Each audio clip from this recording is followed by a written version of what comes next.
राधे राधे। आज की कहानी है बेबस माँ। आज की कहानी में हम जानेंगे कि एक बूढ़ी माँ अपने ही बेटे को अपने घर से हाथ पकड़कर क्यों निकाल दी, जबकि बेटा माँ के बुढ़ापे का सहारा होता है, माँ की धड़कन, माँ की जान होता है। आज बारिश रिमझिम करके हो रही थी। सावित्री जी बहुत परेशान थी। उनकी बेटी शीला अभी तक घर नहीं लौटी थी। माँ बार बार दरवाजे पर आकर बाहर देखती। बाहर बारिश तो कम थी, लेकिन तूफानी हवा ज्यादा थी और बिजली की चमक से अचानक से उजाला हो जाता। हवा की वजह से लाइट जा चुकी थी। गांव में सन्नाटा और अंधेरा छाया हुआ था। बस बिजली की गड़गड़ाहट और चमक ही काफी तेजी से सुनाई दे रही थी। उसी तरह से माँ का दिल भी बार बार धड़क रहा था। जवान बेटी है, रात को काफी अंधेरा हो गया, अभी घर नहीं आई कि अचानक से फिर से बिजली चमकी और सावित्री जी का दिल जोर से धड़कने लगा। सावित्री जी दरवाजे पर आकर फिर से बाहर देखती है तो बिजली की चमक से अपने कान में एक ओढ़नी बांधे हुए उनकी बेटी दिखाई देती है। उनके मन में चैन तो आता है। अंदर आते ही अपनी बेटी शीला से पूछने लगती हैं, बेटी आज इतना देर क्यों कर दी? तू तो 1 घंटे पहले ही आ जाया करती थी।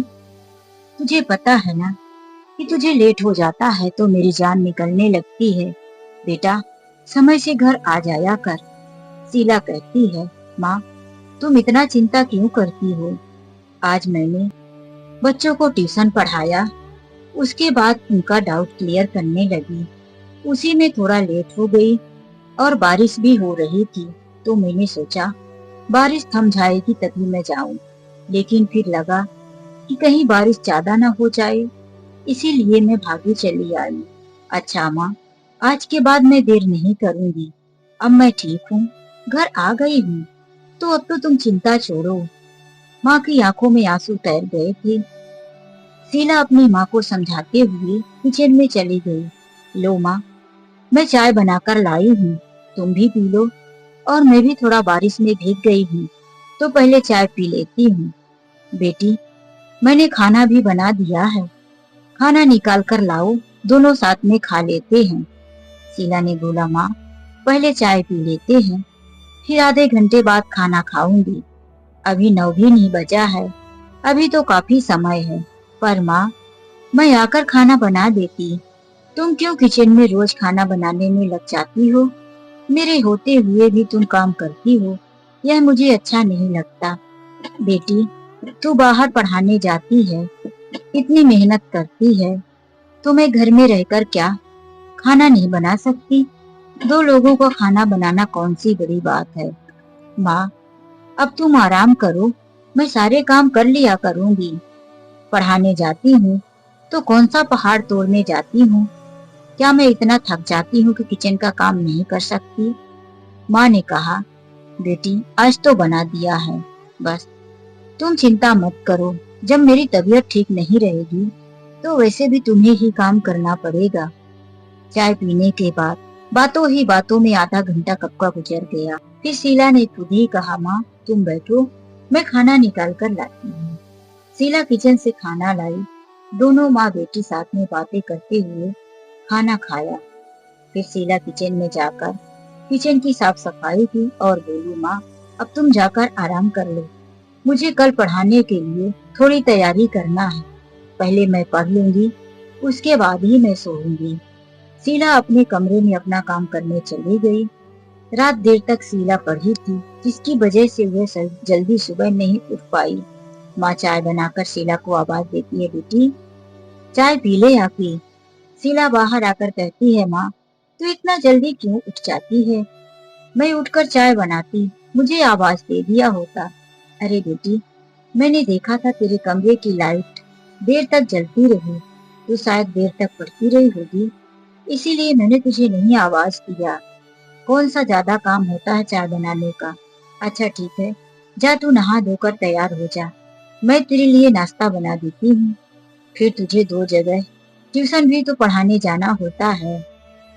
शीला तैयार होने चली गई। जब तक माँ ने नाश्ता बना दिया। शीला ट्यूशन चली जाती है बच्चों को पढ़ाने। तभी दोपहर हो गई थी। माँ का अचानक से फोन बजा। हेलो बेटी शीला, तेरे भैया और भाभी आने वाले हैं, आज शाम तक वो लोग आ जाएंगे। शीला यह सुनकर आज चौंक पड़ी। क्या, भैया और भाभी अचानक से, बिना कुछ फोन किए, बिना कोई बात किए?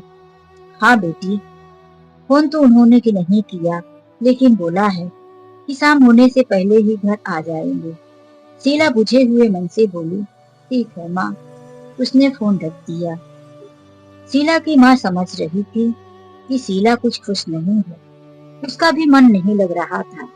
इधर शीला मन ही मन सोचने लगी कि जो इतने सालों से हम माँ बेटी को कभी ध्यान नहीं दिए, कभी एक फोन करके पूछे नहीं, आज वह अचानक से घर आ रहे। शीला के मन में उथल पुथल हो ही रही थी कि फिर 2 घंटे के बाद माँ ने फिर से फोन किया। बेटी, तू आते वक्त थोड़ी सामान लेकर आना, तेरे भैया और भाभी आ रहे हैं तो घर में थोड़ा तेल और मसाले की कमी है। शीला ने कहा, ठीक है माँ, देख लूंगी। बेटी, तू खुश नहीं है? इतने दिनों के बाद तेरा भाई आ रहा है। शीला को अब गुस्सा आ गया था। माँ, इसमें खुश होने की क्या बात है? अरे कौन सा भाई, कोई विदेश या वनवास से आ रहा है। वह अपनी मर्जी से हम दोनों को छोड़कर गया था और आज वह इतने दिनों के बाद अचानक से आ रहा। इसमें खुश होने की क्या बात है? माँ समझ रही थी कि अब ज्यादा शीला से बात करेंगे तो वह ज्यादा परेशान हो जाएगी। माँ ने कहा, बेटी, मैं किचन में तैयारी करती हूँ, तेरा जल्दी से छुट्टी हो जाए तो तू भी आ जाना। माँ, मैं क्लास खत्म करके ही घर आऊंगी, यहीं से अभी दूसरी जगह भी जाना है। बच्चों का एग्जाम चल रहा है तो उन्हें आधा घंटे 10 मिनट ज्यादा ही पढ़ाना पड़ता है। मैं समय से पहले नहीं आ सकती। यह कहकर उसने फोन रख दिया। अब शीला का भाई सुमित और उसकी पत्नी स्नेहा घर पर आ चुके थे।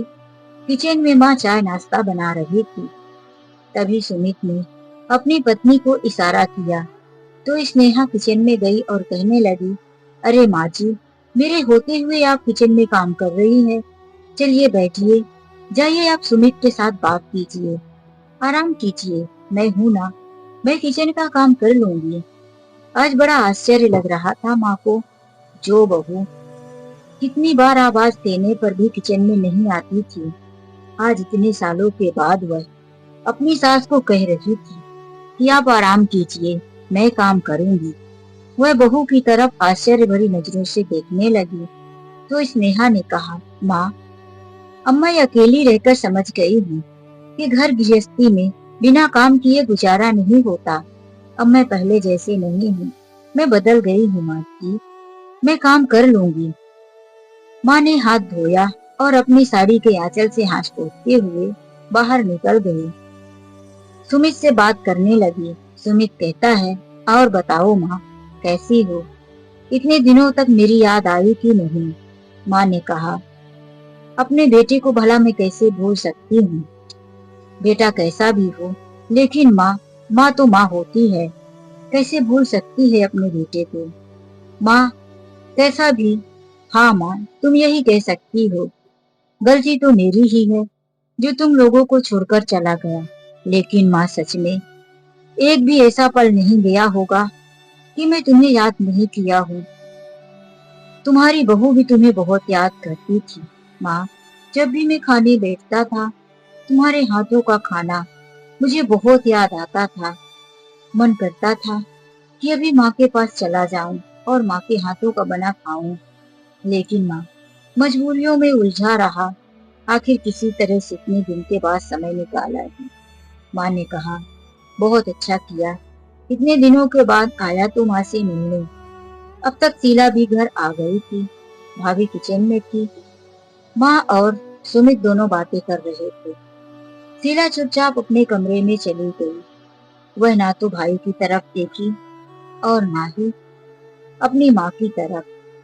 सुमित ने कहा, लगता है शीला अभी भी मुझसे नाराज है। माँ ने कहा, अरे ऐसी बात नहीं है, दो दो जगह बेचारी ट्यूशन पढ़ाने जाती है। घर के गुजारा करने के लिए उसे बड़ी मेहनत करनी पड़ती है।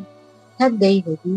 शीला अपने कमरे में जाते ही वहीं रखे हुए टेबल पर अपना पर्स रख दिया और बेड पर लेट गई। उसे 7 साल पुरानी बातें याद आने लगी। जब वह 10वीं क्लास में थी, उसके भैया की शादी हुई थी। भाभी इस घर में आई थी। पिताजी तो बचपन में ही, जब दोनों बच्चे छोटे थे, तभी पिताजी इस दुनिया से चले गए थे। माँ ने बड़ी मेहनत करके, घर में कपड़े सिलाई करके भैया को पढ़ाया और बेटी को भी स्कूल भेजने में कोई कमी नहीं छोड़ी। आज भैया की नौकरी लग चुकी थी। भैया का रिश्ता भी उनकी मनपसंद की लड़की के साथ हो गया था। अब माँ ने सोचा था कि मेरे बेटे की अच्छी नौकरी लग गई है। अब उसकी आंखों में भी रोशनी कम हो गई थी। सुई में धागा डालना बराबर दिख नहीं रहा था। सिलाई मशीन चलाने की भी हिम्मत नहीं रह गई थी। अब बेटे बहू के साथ रहकर अपने सुख के दिन गुजारेगी। पापा के जाने के बाद माँ ने दुख ही दुख देखा था, लेकिन शायद माँ की किस्मत में सुख लिखा ही नहीं था। भाभी के आने के बाद तो भैया पूरी तरह से बदल गए थे। पहले तो घर की सामग्री भी ला दिया करते थे, लेकिन भाभी के आने के बाद घर में चीजें खत्म हो जाया करती थी। माँ 2 बार 3 बार कहती तो भी भैया को याद नहीं रहता, या कि चिल्ला देते थे, माँ मेरे पास पैसे हो तब ना लाऊं, अब मेरे भी खर्चे बढ़ गए हैं। माँ चुप हो जाती थी। भाभी के आने के बाद तो माँ का और भी काम बढ़ गया था। भाभी कभी भी किचन में काम करने नहीं जाती थी। माँ किचन में काम करती, यहाँ तक कि भाभी मुझे देखकर कह देती, माँ जी आपकी बेटी तो पूरा दिन बैठी रहती है, जैसे पढ़ लिख कर कलेक्टर ही बनने वाली हो। इसे भी किचन में काम सिखाती क्यों नहीं हो। माँ कहती, बहू यह घर तुम्हारा है, तुम्हें अपने फर्ज पूरे करने चाहिए। मैं बूढ़ी हो चली हूँ, तुम बेटी की बराबरी क्यों करती हो। अभी वह छोटी है और थोड़ा मोड़ा काम सीख रही है। तुम्हारा फर्ज बनता है कि तुम किचन में काम करो। मैं तुम्हारी मदद कर रही हूँ ना। और शीला भी जो काम बोल दिया जाए वह मना तो नहीं करती, करती है, लेकिन 10वीं की पढ़ाई है, उसको मैंने ट्यूशन भी नहीं लगाया है। यदि वह पढ़ाई में मेहनत नहीं करेगी तो कैसे आगे बढ़ेगी। यह सुनकर भाभी गुस्से से उभर जाती थी। अपनी बेटी को कलेक्टर बनाओगी और मुझे घर की नौकरानी। मैं भी किसी की बेटी हूँ, पढ़ लिख कर आई हूँ, मैं क्यों किचन में काम करूँ। यह कहकर भाभी अपने कमरे में ही रह जाती थी। माँ पूरा दिन घर के कामों में लगी रहती। यदि आवाज भी देती थी तो भैया गुस्सा करने लगते थे, क्या माँ पूरा दिन बहू बहू चिल्लाती रहती हो। जब तक वह नहीं थी तो क्या घर के काम नहीं होते थे। एक मेंबर आ जाने से इतना काम बढ़ गया है, जो पूरा दिन बहू बहू करके उसे परेशान करते रहती हो। माँ अब सोचने लगी थी कि बहू को बुलाने का कोई फायदा नहीं। एक दिन माँ की तबीयत खराब थी।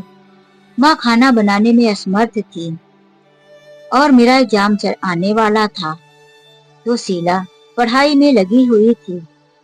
जब भाभी किचन में गई तो देखी किचन में कुछ भी नहीं बना था। वह सुबह नहा धोकर नाश्ता करने के लिए किचन में जाती थी, लेकिन माँ तो नाश्ता बनाई हुई नहीं थी।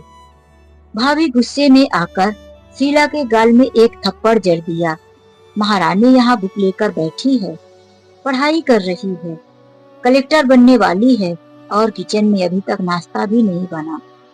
शीला ने अपना गाल पकड़ लिया और आश्चर्य से भाभी की तरफ देखने लगी।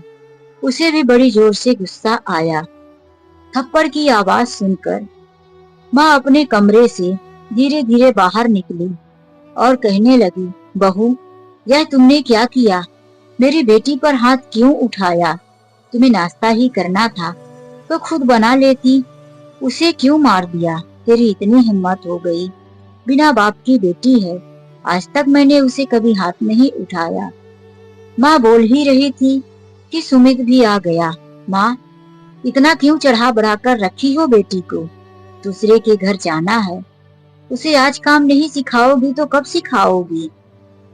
माँ ने कहा, तुझसे ऐसी उम्मीद नहीं थी सुमित।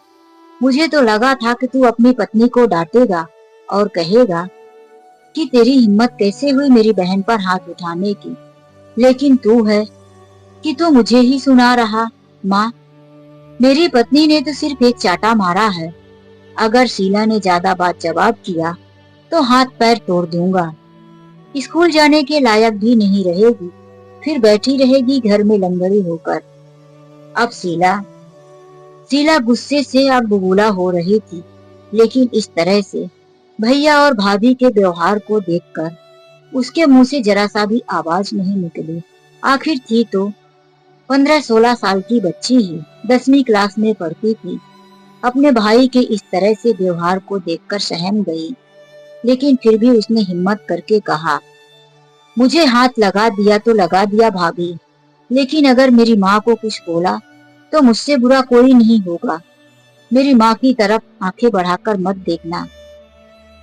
अपनी बेटी की इतनी हिम्मत भरी बातें सुनकर आज माँ का सीना चौड़ा हो गया था कि बेटे बहू ना सही, मेरी बेटी तो है जो मेरे लिए आवाज उठा रही है।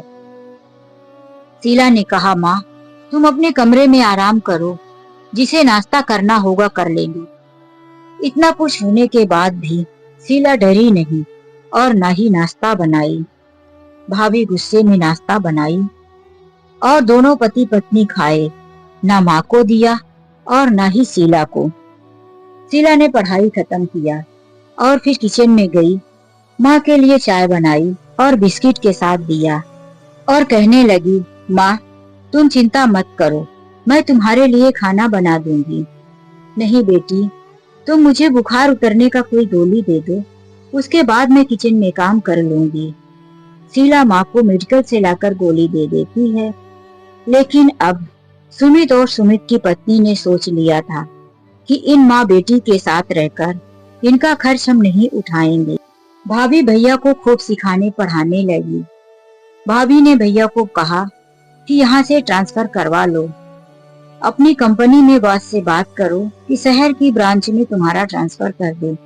हम लोग जाकर शहर में रहेंगे, तुम्हारी माँ और बहन की तब अकल ठिकाने आएगी। सुमित भी अपनी पत्नी की बात मानकर ट्रांसफर करवा लिया और जल्दी ही दोनों पति पत्नी हम दोनों को छोड़कर घर से बाहर चले गए। माँ जाता हुआ अपने बेटे और बहू को देखती रह गई। भैया के जाने के बाद माँ बहुत टूट गई थी। अब घर में सवाल यह उठता था कि माँ बीमार और कमजोर हो चुकी थी। घर खर्च चले तो कैसे? मैं अभी बच्ची थी, अभी अभी मैंने 10वीं का एग्जाम दिया था, मुझे अभी कहीं नौकरी मिलने वाली नहीं थी, तो आखिर हम दोनों माँ बेटी क्या खाते? शीला की आंखों में आंसू आ गए सोचते सोचते। शीला ने आंसू पूछा और आगे के ख्याल में डूब गई। फिर शीला अपने पड़ोस के ही कुछ छोटे छोटे बच्चों को ट्यूशन पढ़ाना शुरू कर दिया। वह छोटे बच्चों को जो पढ़ाती थी उसी से घर खर्च चलता। माँ ने भी अब फिर से सिलाई का काम शुरू कर दिया था। ज्यादा तो नहीं हो पाता, लेकिन दिन में 1-2 कपड़े किसी तरह से माँ थक हार कर बना ही लेती थी। दोनों माँ बेटी ने कठिन परिश्रम किया और अपनी जिंदगी का गुजारा करने लगी। शीला ने पढ़ाई नहीं छोड़ा था, वह स्कूल जाने के साथ साथ ट्यूशन भी पढ़ाया करती थी। जब शीला ने 4वीं पास किया तो उसे एक अच्छी सी क्लासेस में पढ़ाने का ऑफर आया। शीला अब घर में भी पढ़ाया करती थी बच्चों को और क्लासेस में जाने लगी थी। अब शीला की आमदनी डबल हो गई थी।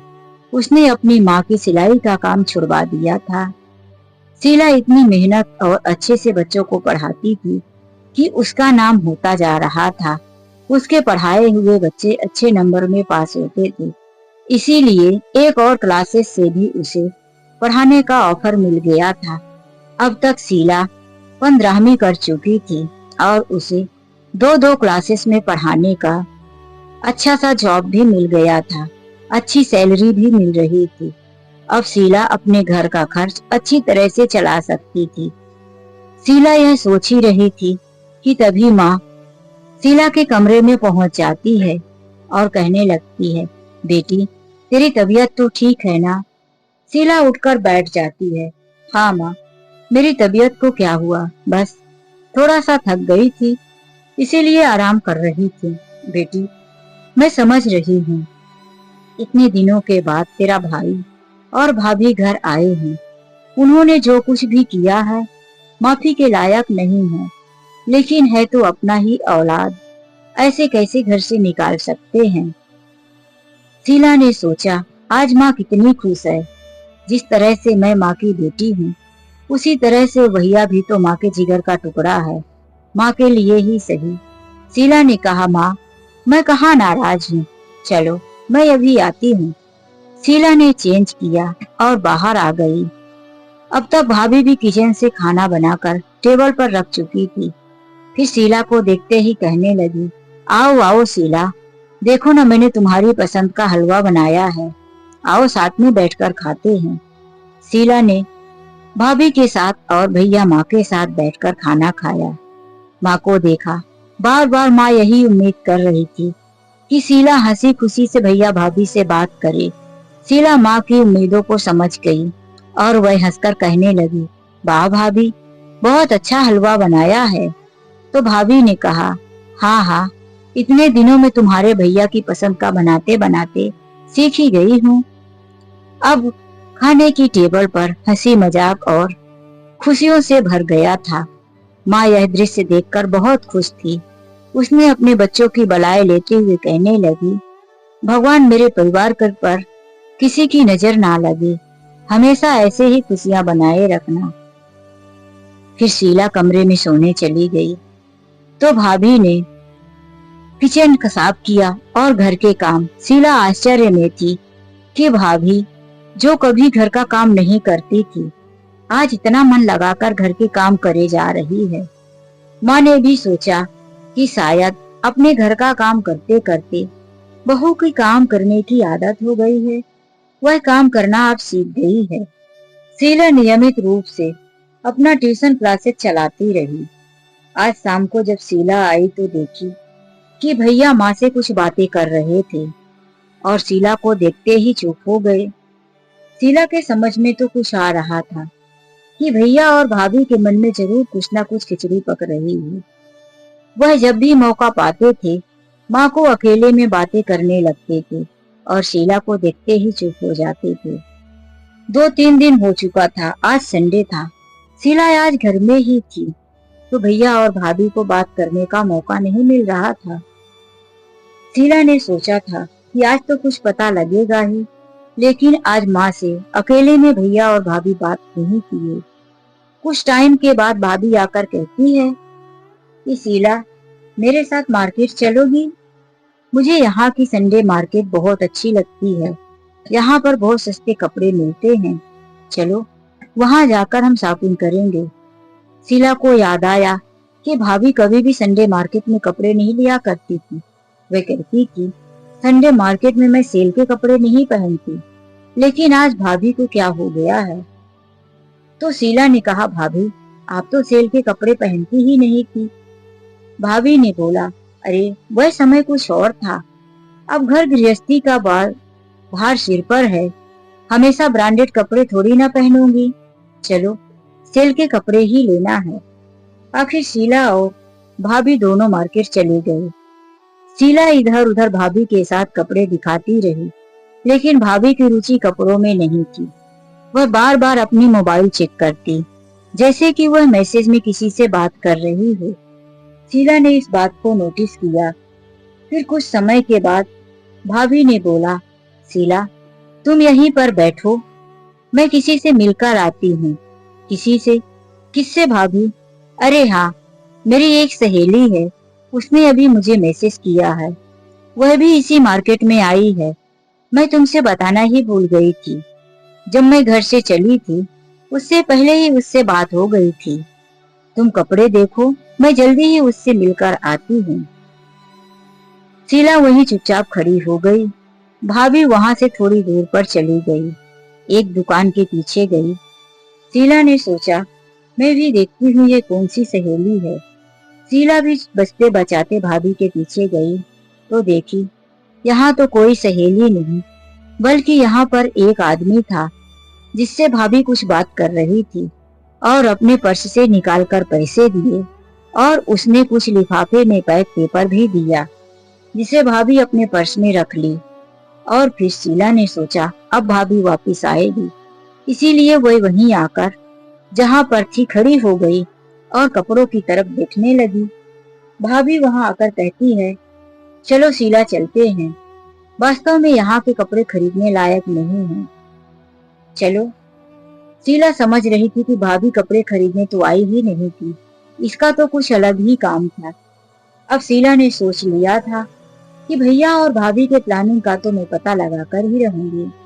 शीला और शीला की भाभी जब घर पहुंचे तो दोपहर हो चुकी थी। माँ खाना खाकर कमरे में आराम कर रही थी। शीला डायरेक्ट माँ के कमरे में गई। उसे शक हो रहा था कि कहीं माँ से भैया ने किसी पेपर में साइन तो नहीं ले लिया, अंगूठा तो नहीं लगवा लिया। इसीलिए वह माँ के कमरे में गई।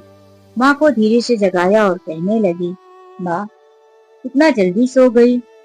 माँ तुमसे एक बात पूछनी थी, तुमसे भैया अकेले में क्या बात करते हैं? माँ तुम मुझे बताओ, मुझे भैया और भाभी पर कुछ शक लग रहा है। माँ ने कहा, बेटी तुम सच कह रही हो, मुझे भी सुमित और बहू के आदतों पर शक हो रहा है। सुमित मुझसे बहुत सारे पेपर लाकर कह रहा था कि माँ इसमें साइन कर दो, मैं अपना बिजनेस शुरू करना चाहता हूँ और उसमें तुम्हारा साइन चाहिए था, क्योंकि कोई जवाबदार होना चाहिए, गार्जियन होना चाहिए। यदि पिताजी होते तो गार्जियन के रूप में मैं उनकी साइन लेता, अब नहीं है तो तुम ही मेरी जवाबदार बन जाओ। मैंने साइन नहीं किया। माँ तुम साइन करना भी मत, क्योंकि भैया और भाभी की मुझे कुछ हरकतें ठीक नहीं लग रही है। दोनों माँ बेटी बातें कर ही रही थी कि अचानक से कुछ गिरने की आवाज आई। शीला दौड़कर बाहर निकली, पीछे पीछे माँ भी आई। यह आवाज शीला के कमरे से थी। अब तक जो भी सारे पेपर डॉक्यूमेंट्स थे, जेवर थे, पैसे थे, सब शीला के ही कमरे में एक अलमारी में बंद थे। जब कमरे के अंदर गए तो माँ बेटी ने जो देखा देखकर आंखें फटी रह गई, क्योंकि सभी अलमारी खुली पड़ी थी, कपड़े अस्त व्यस्त थे, जेवर का डिब्बा और थोड़े बहुत जो पैसे शीला ने जमा किए थे वह भैया के हाथ में थे। यह देखकर शीला जोर से चिल्लाई, भैया यह क्या हरकतें हैं? मेरे कमरे में आकर क्या ढूंढ रहे हो? और वह जेवर का डिब्बा क्यों निकाल लिया? और यह पैसे, मेरे पैसे क्यों निकाले? अपनी बहन को सफाई देते हुए सुमित कहता है, अरे शीला तुम अपने भाई को चोर मत समझो, मैंने ऐसा कुछ नहीं किया, बस मैं तो वैसे ही तुम्हारे कमरे में आ गया था। फिर मैंने सोचा कि देखो मेरी बहन ने क्या छुपा कर रखा है, वही मैं देख रही थी तो यह मेरे हाथ जेवर का डिब्बा लग गया। तो मेरे मन में आया कि मैं देखूं कि कितने जेवर इसमें हैं, क्या क्या अब तक माँ ने बना लिया है। भैया चालाकी मत करो, माँ ने वह जेवर मेरी शादी के लिए बना के रखे हैं और वह थोड़े पैसे भी मेरी शादी के लिए जमा करके माँ रखी है। अब तक तो तुमने कुछ दिया नहीं और हम माँ बेटी ने मिलकर जो भी जमा किया है उसमें भी तुम हाथ साफ करने आ गए। अब भाभी भी बात बनाते हुए कहने लगी, अरे शीला ऐसी बात नहीं है, हम गैर थोड़ी ना है जो अपने ही घर में चोरी करेंगे। शीला आगे बढ़कर भाई के हाथ से पैसे और जेवर छुड़ा कर कहती है, वो तो मुझे पता है कि कितने अपने हो कितने गैर हो, यह सब मुझे दो। अब सुमित को गुस्सा आ गया था, शीला तुम ऐसे कैसे कर सकती हो? मैं इस समय पर मुसीबत में हूँ और तुम यह मत भूलो कि यह घर मेरा है। आखिर तुम्हारे जाने के बाद माँ की देखभाल मैं ही करूँगा, मेरे साथ ही माँ रहेगी और मैं इस घर का बेटा हूँ, इसीलिए इस घर पर मेरा हक है। तुम सीधे सीधे माँ को समझा दो कि इस घर के प्रॉपर्टी मेरे नाम पर कर दे। मैंने वकील से पेपर बनवा लिया है, लाओ पेपर लाओ। अपनी पत्नी की तरफ इशारा करते हुए पेपर मंगवा लिया। वही पेपर थे जो भाभी ने लिया था, शायद वह वकील ही था। अब शीला के समझ में आ गया था। सुमित पेपर खोलते हुए कहने लगा, माँ, इन पेपरों पर तुम अंगूठा लगा दो और यह प्रॉपर्टी मेरे नाम कर दो। कल को तुम मर जाओगी तो क्या इस प्रॉपर्टी का वारिस कौन होगा? मैं ही हूं ना। क्या तुम अपनी बेटी को देकर जाओगी? अपने बेटे के मुंह से यह सब सुनकर आज माँ को बहुत गुस्सा आया। वह आगे बढ़कर बेटे के गाल पर एक थप्पड़ मारी और कहने लगी, तुझे इतने दिनों के बाद इसीलिए माँ की याद आई थी? नालायक, तू मेरा बेटा हो ही नहीं सकता। निकल जा मेरे घर से। मैंने तो कभी सोचा ही नहीं था कि यह प्रॉपर्टी मैं किसे दूंगी, लेकिन तूने साबित कर दिया कि तू हमेशा से लालची था। अरे, कभी मेरी बेटी लालची ही थी ही नहीं। उसने तो कभी प्रॉपर्टी का नाम भी नहीं लिया कि माँ मरने के बाद तुम प्रॉपर्टी किसे दोगी। मैं तुम्हारे साथ हूँ, मैं तुम्हारी सेवा कर रही हूँ, तो इस प्रॉपर्टी में मेरा हक है। कभी मेरी बेटी ने ऐसा नहीं कहा। सुमित अपने गालों पर हाथ रखे हुए कहने लगा, माँ, तुम बहुत पछताओगी, तुम बहुत गलत कर रही हो। अब सुमित की पत्नी भी आ गई और कहने लगी, चलो यहाँ से। मैं यहाँ बर्तन धोने और तुम्हारी माँ की सेवा करने नहीं आई हूँ। जो सोचकर आई थी वह तो हुआ ही नहीं, फिर यहाँ हमारे रहने का क्या फायदा। चलो। सुमित भी अपना सामान उठाया और अपनी पत्नी के साथ बाहर निकल गया। माँ दोनों के जाने के बाद सन्नाटे में थी। उस घर में एक सन्नाटा सा छा गया था। वह सन्नाटा बेटे बहू के जाने का नहीं, बल्कि माँ के दिल में अपने बेटे की इस तरह के होने का गम था। माँ ने आंखों से आंसू पोंछा और दोनों हथेलियों से अपना सिर छुपाकर मन में सोचने लगी, रोने लगी, दिल तड़पने लगा। आखिर बेटा बेटा होता है, इस तरह से बेटा घर से जाए कौन माँ खुश रहेगी? लेकिन जब बेटा नालायक हो, उसे तो जाना ही पड़ेगा। शीला अब तक माँ के पास आ गई और कहने लगी, माँ, तुम रो रही हो, भैया के जाने का दुख मना रही हो। देखो, यदि भैया ने इस घर को अपने नाम पर करवा लिया तो हम दोनों को घर से बाहर निकाल देंगे। फिर इस उम्र में हम दोनों कहाँ दर दर भटकेंगे। बेटी, तुम ठीक कह रही हो। मैं एक जवान बेटी को लेकर कहाँ रोड पर भटकूंगी। बेटी, अब मैं समझ गई हूँ कि मेरा सहारा कोई नहीं है। इस बेटे से मैं अब बुढ़ापे में कोई उम्मीद नहीं रख सकती। शीला अपनी माँ के आंसू पोंछते हुए कहती है, माँ, ऐसा क्यों कहती है? मैं हूं ना, मैं तुम्हें कभी अकेला नहीं छोड़ूंगी। मैं हमेशा तुम्हारे साथ हूँ। चलो माँ, उठो, रो मत। शीला अपनी माँ को समझाते हुए बेड पर ले गई और वहीं अपना लैपटॉप लेकर बैठ गई। शीला के मन में आया कि क्यों ना मैं भैया के कंपनी में एक बार जांच पड़ताल करूं कि आखिर भैया बोल रहे थे कि मैं मुश्किल में हूँ, तो ऐसी कौन सी मुसीबत। शीला तुरंत अपना लैपटॉप लेकर बैठ गई और अपने भाई के कंपनी का नाम सर्च करने लगी। उसमें नाम सर्च करने के बाद लैंडलाइन का नंबर भी मिल गया। शीला ने उस नंबर पर बात किया और कहने लगी, मिस्टर सुमित ऑफिस में हैं क्या? मुझे उनसे बात करनी है। तो वहां से एक भारी आवाज में एक व्यक्ति ने कहा, आप कौन और मिस्टर सुमित से आपका क्या रिश्ता है? मिस्टर सुमित कंपनी में लफड़ा करके कंपनी का कुछ सीक्रेट प्रोजेक्ट किसी और को बेच दिया है और उसके बदले अच्छी खासी रकम लेकर फरार हो गए हैं। पुलिस उनका छानबीन कर रही है। यदि आपको कुछ पता चले तो आप हमें फोन कीजिए। आप कौन बोल रही हैं और सुमित से कौन सा रिश्ता है आपका? नहीं सर, मैं तो बस ऐसे ही जानती थी, मेरा कोई रिश्ता नहीं है। यह कहकर शीला ने फोन कट कर दिया। अब शीला को समझ में आ चुका था कि उसका लालची भाई अपनी कंपनी को भी नहीं छोड़ा, जहां से उसकी रोजी रोटी चल रही थी। वह दोनों पति पत्नी इतना खर्चा करते थे कि अपने खर्च को कंट्रोल नहीं कर पाए। भाभी की काम करने की आदत नहीं थी, इसीलिए घर में दो दो नौकरानी रखे थे। यह सारी जानकारी अब तक शीला को मिल चुकी थी और शीला समझ चुकी थी कि अपनी हरकतों की वजह से ही भैया और भाभी मुसीबत में हैं। इसीलिए यहाँ पर